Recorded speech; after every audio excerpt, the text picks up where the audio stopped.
안녕하세요. 김현우 목사입니다. 어느새 팔복 강의의 마지막 시간인데요. 오늘도 강의를 들으시는 여러분들을 주님의 이름으로 환영합니다. 오늘은 8번째 복에 대해서 여러분과 함께 살펴볼 텐데요. 함께 여태까지 배운 먼저 앞선 7가지 복을 암송해 보겠습니다. 심령이 가난한 자는 복이 있나니 천국이 그들의 것이며, 애통하는 자는 복이 있나니 그들이 위로를 받을 것이며, 온유한 자는 복이 있나니 그들이 땅을 기업으로 받을 것이며, 의에 줄이고 목마른 자는 복이 있나니 그들이 배부를 것이며, 긍휼히 여기는 자는 복이 있나니 그들이 긍휼히 여김을 받을 것이며, 마음이 청결한 자는 복이 있나니 그들이 하나님을 볼 것이며, 화평하게 하는 자는 복이 있나니 그들이 하나님의 아들이라 일컬음을 받을 것이며. 이렇게 7가지 복에 대해서 저희가 나눴고요. 그리고 마지막이 무엇입니까? 우리 같이 읽겠습니다. 의를 위하여 박해를 받은 자는 복이 있나니 천국이 그들의 것임이라. 네, 이렇게 8가지 복을 나열했는데요. 자세히 보면 천국이 그들의 것임이라로 끝나는데, 이 표현이 또 어디에 나왔었습니까? 네, 첫 번째 복에 대한 약속과 동일하죠. 심령이 가난한 자는 복이 있나니 천국이 그들의 것이다, 이렇게 말씀했었습니다. 결국 팔복은 천국으로 시작해서 천국으로 끝나는 것입니다. 팔복을 통해서 우리는 어떻게 하면 천국 백성이 되는지 알아야 합니다. 물론 예수 믿으면 천국 백성이 됩니다. 그러나 천국 갈 때까지 이 땅에 사는 동안 우리의 모습이 어떠해야 하는지 우리는 반드시 알아야 합니다. 천국이 나의 것인데, 하나님의 나라가 내게 임하였는데 나는 오늘 어떻게 살 것인가 질문해 봐야 합니다. 이 8번째 복은 영적 여정의 마지막 단계라고 할 수 있습니다. 7번째 복에 대한 그 약속에 이어서 나온 것이죠. 화평하게 하는 자가 복이 있다 했습니다. 왜냐하면 그들이 하나님의 아들로, 딸로 일컬음을 받기 때문입니다. 그리고 하나님의 자녀이기 때문에, 즉 그리스도인이기 때문에 받는 것이 박해이고, 그 박해받는 이들에게 복이 있음을 오늘 우리에게 알려주고 있습니다. 사진에 나온 것처럼 도자기를 만드는 과정을 한번 생각해 봅시다. 도자기를 완성할 때 마지막으로 거쳐야 하는 그 과정이 뭔지 아십니까? 가마에 넣고 고열로 굽는 것입니다. 이 고열을 견디지 못하면 도자기는 결국 깨집니다. 고열을 견디면서 도자기는 더욱 견고해지고 윤기가 나는 작품으로 완성이 됩니다. 그런데 이 마지막 단계에서는 우리에게 그리 달갑지 않은 현상이 나타난다는 것입니다. 그것은 바로 박해와 고난이 따른다는 것이죠. 이 박해를 받은 사람이 복이 있다라고 예수님이 약속하십니다. 그런데 이 박해는 어떤 나의 어리석음 때문에 받는 것이 아닙니다. 여기서 말하는 것은 의를 위하여 박해를 받는 경우에 대해서 이야기하는 것입니다. 4번째 복에서 의에 줄이고 목마른 자가 복이 있다 하였습니다. 네, 하나님이 영적으로 배부르게 하시고 영적인 만족과 충만함을 그 사람에게 허락하실 것입니다. 그가 의를 위하여 살아가는 자요, 또 의를 위하여 결국 박해받는 사람으로 성장해 가는 것입니다. 우리는 무엇 때문에 박해받는지 잘 구별해야 합니다. 나의 어떤 유별난 성격 때문에 박해를 받는 것도 아니요, 또 자기 의에 사로잡혀서 고난을 자초하는 경우를 말하는 것도 아닙니다. 혹시 나의 모난 성격 때문에 핍박을 받았다면 그것은 내 문제 때문에 그렇게 된 것입니다. 그러나 의를 위하여 박해를 받을 때는 그리스도의 향기가 나타나게 됩니다. 내가 지금 하나님의 의 때문에 박해를 받는 것인지, 자기 의 때문에 핍박을 받는 것인지 어떻게 구별할 수 있을까요? 자기 의로 말미암은 그 행동의 밑바탕에는 조바심이나 혐오감, 또 적개심, 증오심, 또 불안과 편견 등이 깔려 있습니다. 겉으로는 교회 일을 열심히 하는 모습으로 드러날 수도 있지만 안으로는 평안이 없고 여전히 어떤 영혼이 어두움에 가려져 있을 것입니다. 누군가 하나님 때문에 박해를 받고 있다는 자의식이 하나님보다 크다면 그 사람은 이미 자기 의를 붙잡고 있는 것입니다. 8번째 복을 잘못 적용하면 자기의 잘못된 행실로 욕먹는 것을 가지고 나는 신앙 때문에 박해를 받는다고 혼자 착각하게 되는 것이죠. 다시 첫 번째 복으로 돌아가서 원점에서 출발해야 합니다. 정말 심령이 가난한지부터 살펴봐야 하겠습니다. 나아가 어떤 사람이 광신적이기 때문에 또는 지나치게 열심히 하려고 욕심을 내다가 박해를 받는다면 그 사람이 복이 있다라고 말하는 것이 아닙니다. 어떤 이 요즘 코로나 상황에서 마음껏 주님을 찬양한다고 마스크를 벗고 모여서 예배하고 숙박하는 수련회를 하다가 만약에 방역 당국의 고발 조치를 당했다고 칩시다. 이런 경우 팔복에 해당되는 것입니까? 아니요, 그렇지 않습니다. 그것은 자기 의 또는 자기 욕심 때문입니다. 이것은 순교를 당하는 지경에 이르도록 애써야 한다는 그런 말씀이 아닙니다. 모든 사람이 순교자로 부름받은 것은 아니기 때문이죠. 종교인들 중에도 어떤 정치적인 이유로 박해를 당하는 경우가 있습니다. 그가 의를 위하여 그러는지 또는 어떤 대의 명분을 갖고 있는지 정치적인 견해와 혼합되어 있는지 우리는 잘 구분해야 할 것입니다. 그리스도인은 그렇다고 해서 정치적인 입장을 가져서는 안 된다라고 말하는 것이 아닙니다. 정치적인 입장이 있고 거기에 대한 강한 신념이 있어서 그것으로 인해 고난을 당할 수도 있습니다.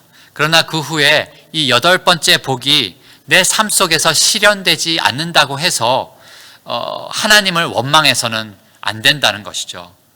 왜냐하면 이 약속의 말씀은 의를 위하여 박해받는 사람들을 대상으로 하기 때문입니다. 예를 들어 기독교와 공산주의는 사상적으로 함께 할 수가 없고 대립할 수밖에 없습니다. 그런데 정치적으로 대립하다 박해를 받았다고 해서 다 또 의인이라고 말할 수도 없습니다. 복음을 위하여 사는 사람은 정치적인 견해를 뛰어넘어서 모든 사람에게 복음을 전파합니다. 그리스도인으로서 우리는 나의 정치적인 입장의 반대편에 선 사람의 그 영혼과 구원에 대해서도 관심을 가져야 합니다. 그것이 진정한 예수 그리스도의 의를 위하는 삶이라고 할 수 있겠습니다. 이 의를 위하여라는 것은 의를 실천하는 것이요, 예수 그리스도를 닮는 것입니다. 예수님을 닮은 사람들은 항상 박해를 받습니다. 예수님이 말씀하셨습니다. 요한복음 15장 말씀인데요. 세상이 너희를 미워하면 너희보다 먼저 나를 미워한 줄을 알라. 너희가 세상에 속하였으면 세상이 자기의 것을 사랑할 것이나 너희는 세상에 속한 자가 아니요 도리어 내가 너희를 세상에서 택하였기 때문에 세상이 너희를 미워하느니라. 내가 너희에게 종이 주인보다 더 크지 못하다 한 말을 기억하라. 사람들이 나를 박해하였은즉 너희도 박해할 것이요 내 말을 지켰은즉 너희 말도 지킬 것이라. 아멘. 네, 예수님이 미리 제자들에게 말씀하신 것처럼 우리 그리스도인들에게는 이런 박해가 따릅니다. 왜냐하면 세상이 예수님을 먼저 박해하였고 예수님을 닮은 우리도 박해한다고 말씀을 하셨습니다. 디모데후서 3장 12절에 보면 무릇 그리스도 예수 안에서 경건하게 살고자 하는 자는 박해를 받으리라 이렇게 말씀하고 있습니다. 네, 예수님 안에서 살려고 발버둥 치는 모든 사람들, 경건에 힘쓰는 모든 사람들, 그들은 다 박해를 받으리라 이렇게 말씀합니다. 구약에서도 많은 인물들을 생각해 보면 모세, 다윗, 엘리야, 예레미야, 다니엘 등등 모두 다 박해를 받았습니다.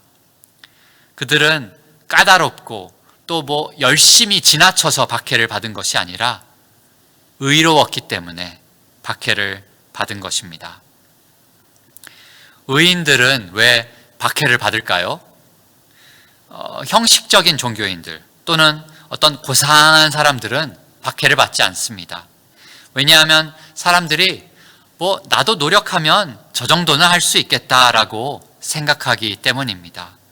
그러나 의인들은 세상 사람들과 다릅니다. 예수님이 박해받으신 이유는 그들과 달랐기 때문입니다. 주님의 무언가가 그들을 정죄하고 있었습니다. 그분 앞에 서면 자기들의 의는 어떤 싸구려 의 또는 가식적인 의로 느껴진 것입니다. 의인들이 말로 정죄한 것도 아닌데 세상 사람들은 이미 자기가 어떤 사람이냐에 의해서, 즉 각자의 사람됨에 따라서 의인들을 정죄하고 미워하며 결점을 찾아내려고 애씁니다. 우리는 거기에 반격한다고 해서 세상 사람들에게 무례하고 또 화내게 해서는 안 됩니다. 어리석고 지혜롭지 못하게 처신해서는 안 됩니다. 사실 죄에 머물던 우리의 옛사람도 그렇게 살아왔었습니다. 그러나 예수 그리스도를 만남으로 우리는 새 사람이 되었습니다. 이미 의롭다함을 받은 자로서 우리는 그리스도의 의를 혐오하는 옛 성품을 날마다 제거해야 합니다. 주님을 사랑할 새 성품이 필요합니다. 하지만 세상은 그리스도를 닮으려는 우리를 혐오할 것입니다. 빛은 항상 어둠을 노출시킵니다. 그래서 어둠은 항상 빛을 싫어하는 것이죠. 우리가 그리스도를 닮아감에 있어서 박해는 불가피하게 따라옵니다. 박해는 그러나 굉장히 영광스러운 것입니다. 그것은 우리가 하늘나라 시민으로서 얻는 최종적인 증거라고 할 수 있습니다. 팔복에 이어서 바로 뒤따라 나오는 11절, 12절에서 예수님이 이 8번째 복에 대한 부연 설명을 하고 있습니다. 같이 읽어볼까요? 나로 말미암아 너희를 욕하고 박해하고 거짓으로 너희를 거슬러 모든 악한 말을 할 때에는 너희에게 복이 있나니 기뻐하고 즐거워하라. 하늘에서 너희의 상이 큼이라. 너희 전에 있던 선지자들도 이같이 박해하였느니라. 아멘. 네, 나로 말미암아 이렇게 말씀하고 있죠. 즉 그리스도를 위해서 살면 박해를 받습니다. 그리스도인의 목적은 자기를 위해 사는 것이 아니라 그리스도를 위해 사는 것입니다. 여러분은 누구를 위해 사십니까? 자식 때문에 사세요?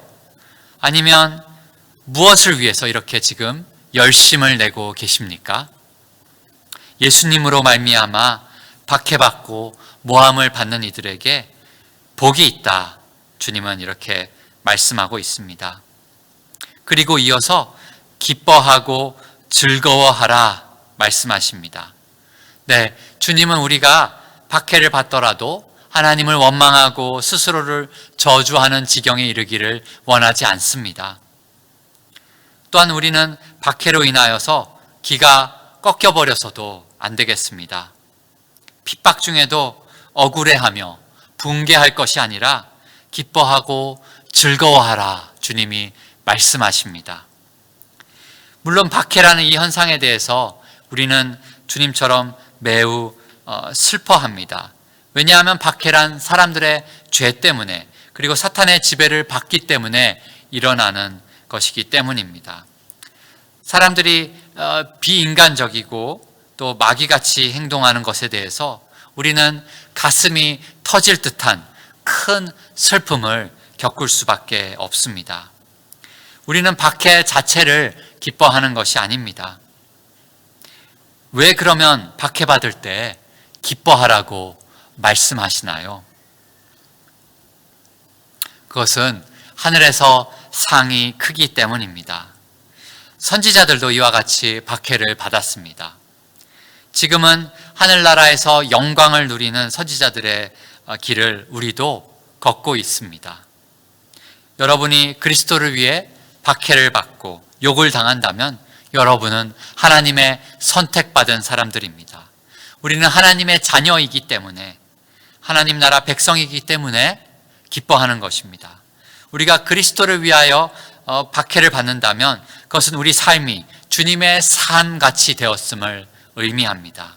주님이 받으신 대우를 우리도 받는 것이죠. 또한 이 박해는 장차 우리가 가게 될 처소가 어디인가를 증명하기 때문에 우리는 기뻐할 수 있습니다. 세상이 우리를 박해함으로써 우리가 세상에 속해 있지 않음을 알려주며 우리가 천국에 가게 될 것임을 말하는 것입니다. 고린도 후서 4장 17절 말씀을 볼까요? 우리가 잠시 받는 환난에 경한 것이 지극히 크고 영원한 영광에 중한 것을 우리에게 이루게 함이니, 우리가 주목하는 것은 보이는 것이 아니요 보이지 않는 것이니, 보이는 것은 잠깐이요 보이지 않는 것은 영원함이라. 아멘. 네, 이렇게 두 가지가 비교되고 있습니다. 잠시 받는 환난에 경한 것, 그것은 보이는 것에 불과합니다. 그러나 지극히 크고 영원한 영광에 중한 것, 그것은 보이지 않는 것인데 영원하다라고 말씀하고 있습니다. 네, 그것을 바라보면서 우리는 이 땅에서도 기뻐할 수 있습니다. 고린도 후서 5장 10절에 보니까요, 이는 우리가 다 반드시 그리스도의 심판대 앞에 나타나게 되어 각각 선악간에 그 몸으로 행한 것을 따라 받으려 함이라, 이렇게 말씀합니다. 네, 마지막 날에 주님 앞에서 우리는 우리 삶의 결과, 믿음의 결과를 보게 될 것입니다. 예수님이 하늘에서 너희의 상이 큼이라 말씀하신 것은 정말 큰 은혜입니다. 우리가 구원을 공로로 얻은 것도 아니요 또 받을 자격이 있는 것도 아닙니다. 그런데 아버지가 자녀에게 사랑의 표현으로 보상을 주듯이 은혜로 큰 상을 주십니다. 그 보상이 뭘까요? 성경에는 별로 언급이 없습니다. 왜냐하면 아마도 너무나 영광스러운 것이기 때문에 사람의 언어로 표현하기가 어려워서 그렇지 않을까 싶습니다. 분명한 것은 하늘에서 우리는 그 영광을 누리게 된다는 것입니다. 거긴 더 이상 슬픔이나 아픔이나 눈물이 없습니다. 영원한 생명과 기쁨, 거룩함과 경이로움이 우리를 기다리고 있습니다. 우리가 이 순간에 살아 숨쉬는 것처럼 확실하게 우리는 그리스도 안에서 상을 얻을 것입니다. 그런 면에서 박해를 조금 받아도 좋습니다. 박해를 받다라는 단어는 쫓아오다, 괴롭히다라는 뜻입니다. 그리스도인은 이런 박해를 받으면서도 특정한 삶의 방식을 쫓아가는 사람입니다. 참 독특합니다. 의의를 위하여 박해를 받습니다. 하나님을 사랑하기 때문에 괴롭힘을 당합니다. 예수님을 닮아가려는 마음으로 살아가며 긍휼을 실천하다가 어려움을 당합니다. 그리스도인들에게서 빛나는 이러한 빛은 어둠을 노출시키기 때문에 그들이 박해합니다. 빛과 소금으로 살아가는 하나님의 백성들이 세상에 부끄러운 데를 다 드러내기 때문에 그게 싫어서 이렇게 박해를 합니다. 세상에 속한 그들은 주님을 알지 못합니다. 그리고 우리 그리스도인들을 전혀 이해하지 못합니다. 그러나 우리는 박해를 받는 동안에도 말할 수 없는 기쁨을 누릴 수 있습니다. 우리를 기다리는 그 하늘의 영광으로 충만한 가운데 이 모든 박해가 다 지나갈 것입니다. 기억하십시오. 박해는 일시적입니다. 로마서 8장 18절을 보면요, 생각하건대 현재의 고난은 장차 우리에게 나타날 영광과 비교할 수 없도다. 아멘. 네, 그렇습니다. 지금의 고난은 아무것도 아니라는 얘기예요. 장차 우리에게 나타날 그 영광을 바라보시기 바랍니다. 우리에게 나타날 그 영광을 믿으십니까? 여러분, 천국을 얼마나 자주 생각하십니까? 하나님 나라를 생각할 때 얼마나 기쁨이 있으십니까? 우리는 천국을 생각할 때 천국이 그들의 것이다, 나의 것임을 인하여 기뻐하고 즐거워해야 합니다.